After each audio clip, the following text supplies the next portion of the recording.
ಸಂಕ್ರಾಂತಿ ಬೆನ್ನಲ್ಲೇ ಕೈನಲ್ಲಿ ದೆಹಲಿ ದಂಡಯಾತ್ರೆ ಆರಂಭವಾಗುತ್ತಾ ಅಂತ ರಾಹುಲ್ ಭೇಟಿ ಬಳಿಕ ದೆಹಲಿಗೆ ಹೊರಟ ಡಿಸಿಎಂ ಡಿಕೆ ಶಿವಕುಮಾರ್ ಅವರು ಸಂಕ್ರಾಂತಿ ಆದ ತಕ್ಷಣ ದಂಡಯಾತ್ರೆಯನ್ನ ಕೈಗೊಂಡಿದ್ದಾರೆ ಡಿಸಿಎಂ. ರಾಹುಲ್ ಗಾಂಧಿ ಅವರನ್ನ ಭೇಟಿ ಮಾಡಬೇಕು ಅಂತ ಈಗ ದಂಡಯಾತ್ರೆ ಆರಂಭವಾಯ್ತಾ ಅಂತ ಸಂಕ್ರಾಂತಿ ಬಳಿಕ ಶುಭ ಸುದ್ದಿಗಾಗಿ ಕಾಯ್ತಿರುವಂತಹ ಡಿಕೆಶಿ ಅವರು ಪ್ರಯತ್ನ, ಪಕ್ಷನಿಷ್ಠೆ, ಸರ್ಕಾರ ರಚನೆ, ಶ್ರಮಕ್ಕೆ ತಕ್ಕ ಪ್ರತಿಫಲ, ಖರ್ಗೆ ಜೊತೆಗೂ ಮಾತುಕತೆ ನಡೆಸಿರುವಂತಹ ಡಿಸಿಎಂ ಡಿಕೆ ಶಿವಕುಮಾರ್ ಅವರು ಮಲ್ಲಿಕಾರ್ಜುನ್ ಖರ್ಗೆ ಜೊತೆ ಮಾತುಕತೆ ಕಾಮನ್, ರಾಹುಲ್ ಜೊತೆ ಚರ್ಚೆ ಮಾಡಿದ್ದು ನಮಗೆ ಬಿಟ್ಟ ವಿಚಾರ ಅಂತ ಅಂದಿದ್ದಾರೆ. ನಾಳೆ ದಿಲ್ಲಿಗೆ ಹೋಗ್ತೇನೆ ಅಂತ ಡಿಸಿಎಂ ಡಿಕೆ ಶಿವಕುಮಾರ್ ಅವರು ಹೇಳಿರುವಂಥದ್ದು. ಇನ್ನು ಸಂಕ್ರಾಂತಿ ಮುಗಿದಂತಹ ಬೆನ್ನಲ್ಲೇ ಇದೀಗ ದೆಹಲಿಗೆ ದಂಡಯಾತ್ರೆಯನ್ನ ಆರಂಭ ಮಾಡಿದ್ದಾರೆ ಕಾಂಗ್ರೆಸ್ ನಾಯಕರು.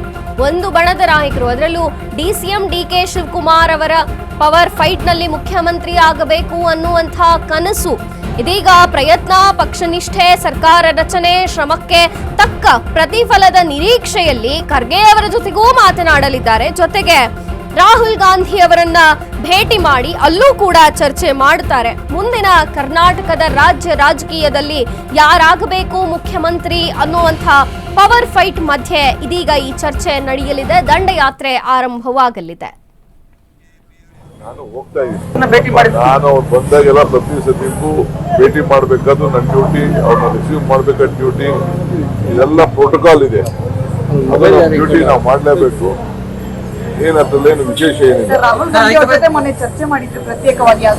ಎಲ್ಲ ನಾನು ಡಿಸ್ಕ್ಲೋಸ್ ಮಾಡಕ್ ಆಗಲ್ಲ. ಈಗ ನಾ ಮಾತಾಡಿಲ್ಲ ಅಂತ ನಾನು ಹೇಳುದಿಲ್ಲ. ಅದು ನಮ್ ಬಿಟ್ಟಿದ್ದು, ಅವ್ರು ಬಿಟ್ಟಿದ್ದು. ನಾನು ನಾಳೆ ಹೋಗ್ತಾ ಇದ್ದೀನಿ. ರಾಹುಲ್ ಗಾಂಧಿ ಅವರ ಭೇಟಿಗೆ ಸಮಯ ಕೇಳಿದ್ರು ಸರ್. ಮತ್ತೆ ನಾಳೆ ನಾನು ಭೇಟಿ ಮಾಡ್ತಾ ಇದ್ದೀನಿ. ಎಲ್ಲ ಇರ್ತಾರೆ. ನಾಳೆ ನಂಗೆ ಅಸ್ಸಾಂದು ಮೀಟಿಂಗ್ ಇದೆ ಮಧ್ಯಾಹ್ನ. ನಾನು ಹೋಗ್ತಾ ಇದ್ದೀನಿ. ನಾನು ಅವ್ರು ಬಂದಾಗೆಲ್ಲ ಪ್ರತಿ ಸತಿಗೂ ಭೇಟಿ ಮಾಡ್ಬೇಕಾದ್ರು ನನ್ನ ಡ್ಯೂಟಿ, ಅವ್ರನ್ನ ರಿಸೀವ್ ಮಾಡ್ಬೇಕಾದ ಡ್ಯೂಟಿ, ಇದೆಲ್ಲ ಪ್ರೋಟೋಕಾಲ್ ಇದೆ. ಅದನ್ನ ಡ್ಯೂಟಿ ನಾವು ಮಾಡಲೇಬೇಕು. ಏನಂತೇನು ವಿಶೇಷ ಏನಿದೆ ಎಲ್ಲ ನಾನು ಡಿಸ್ಕ್ಲೋಸ್ ಮಾಡಕ್ ಆಗಲ್ಲ. ಈಗ ನಾ ಮಾತಾಡಿಲ್ಲ ಅಂತ ನಾನು ಹೇಳುದಿಲ್ಲ. ಅದು ನಮ್ ಬಿಟ್ಟಿದ್ದು, ಅವ್ರು ಬಿಟ್ಟಿದ್ದು. ನಾನು ನಾಳೆ ಹೋಗ್ತಾ ಇದ್ದೀನಿ. ರಾಹುಲ್ ಗಾಂಧಿ ಅವರ ಭೇಟಿಗೆ ಸಮಯ ಕೇಳಿದ್ರು ಸರ್. ಮತ್ತೆ ನಾಳೆ ನಾನು ಭೇಟಿ ಮಾಡ್ತಾ ಇದ್ದೀನಿ. ಎಲ್ಲ ಇರ್ತಾರೆ. ನಾಳೆ ನಂಗೆ ಅಸ್ಸಾಂದು ಮೀಟಿಂಗ್ ಇದೆ ಮಧ್ಯಾಹ್ನ. ನಾನು ಈ ಬಗ್ಗೆ ಹೆಚ್ಚಿನ ಮಾಹಿತಿಯನ್ನ ಕೊಡ್ತಾರೆ ನಮ್ಮ ಪ್ರತಿನಿಧಿ ದೀಪಾ ಅವರು. ದೀಪಾ, ಇದೀಗ ಡಿಸಿಎಂ ಡಿಕೆಶಿ ಅವರು ನಾಳೆಗೆ ದಂಡಯಾತ್ರೆ, ಅದು ದೆಹಲಿಗೆ ತೆರಳುತ್ತಿದ್ದಾರೆ. ಅಲ್ಲಿ ರಾಹುಲ್ ಗಾಂಧಿ ಅವರ ಜೊತೆಗೆ ಸಾಕಷ್ಟು ಚರ್ಚೆ ನಡೀಬಹುದು. ಮತ್ತೆ ಪವರ್ ಫೈಟ್ಗೆ ಏನಾದ್ರು ಟ್ವಿಸ್ಟ್ ಸಿಗಬಹುದಾ ಅಂತ, ಯಾಕಂದ್ರೆ ಪಕ್ಷನಿಷ್ಠೆ, ಪ್ರತಿಫಲಾಪೇಕ್ಷೆಯಲ್ಲಿದ್ದಾರೆ ಡಿಕೆಶಿ ಅವರು. ಮೊನ್ನೆ ಏನ್ ಮಾತನಾಡಿದ್ರಿ ಅಂತ ಕೇಳಿದ್ರೆ ಡಿಸ್ಕ್ಲೋಸ್ ಮಾಡಕ್ ಆಗಲ್ಲ ಅಂತ ಹೇಳಿರುವಂತದ್ದು. ನೀವು ಮಾಹಿತಿ ನೀಡೋದಾದ್ರೆ ದೀಪಾ. ಮಂಜರಿ, ಇವತ್ತು ದೆಹಲಿಗೆ ಮಲ್ಲಿಕಾರ್ಜುನ್ ಖರ್ಗೆ ಅವರು ಕೂಡ ತೆರಳ್ತಾ ಇದ್ದಾರೆ. ಮೊನ್ನೆ ಅಷ್ಟೇ ರಂಗೂನಲ್ಲಿ ನಿಂತು ಡಿಕೆ ಶಿವಕುಮಾರ್ ಮತ್ತೆ ಸಿಎಂ ಇಬ್ರು ಕೂಡ ಸಪರೇಟ್ ಆದಂತಹ ಮಾತುಕತೆಯನ್ನ ನಡೆಸಿದ್ರು. ಅದರ ಬೆನ್ನಲ್ಲೇ ನಾಳೆ ದೆಹಲಿಗೆ ತೆರಳುವಂತಹದ್ದು ಖಚಿತವಾಗಿದೆ.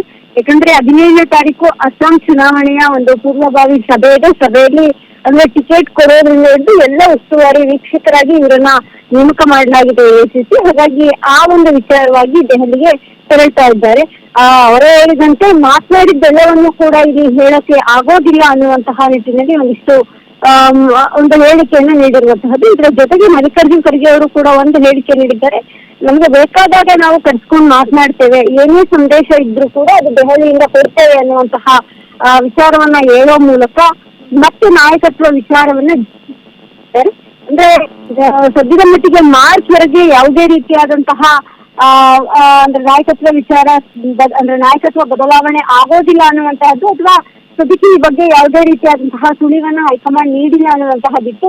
ಆದ್ರೆ ಇವತ್ತಿನ ಮಲ್ಲಿಕಾರ್ಜುನ್ ಖರ್ಗೆ ಅವರ ಹೇಳಿಕೆ ಮತ್ತೆ ಡಿಕೆಶಿ ಅವರ ಹೇಳಿಕೆಯನ್ನ ತುಲನೆ ಮಾಡಿ ನೋಡೋದಾದ್ರೆ ಇಬ್ರು ಕೂಡ ಹೇಳಿರುವಂತಹದ್ದು ಒಂದು ಡಾಟ್ಗೆ ಕನೆಕ್ಟ್ ಆಗ್ತಾ ಇದೆ. ಅಂದ್ರೆ ಜೀವಂತವಾಗಿ ಅಂದ್ರೆ ನಾಯಕತ್ವ ವಿಚಾರ ಇನ್ನೂ ಕೂಡ ಜೀವಂತ ಇದೆ ಅನ್ನುವಂತಹದ್ದು ಸ್ಪಷ್ಟ ಆಗ್ತಾ ಇದೆ. ಥ್ಯಾಂಕ್ ಯು ನಿಮ್ಮೆಲ್ಲ ಮಾಹಿತಿಗಾಗಿ.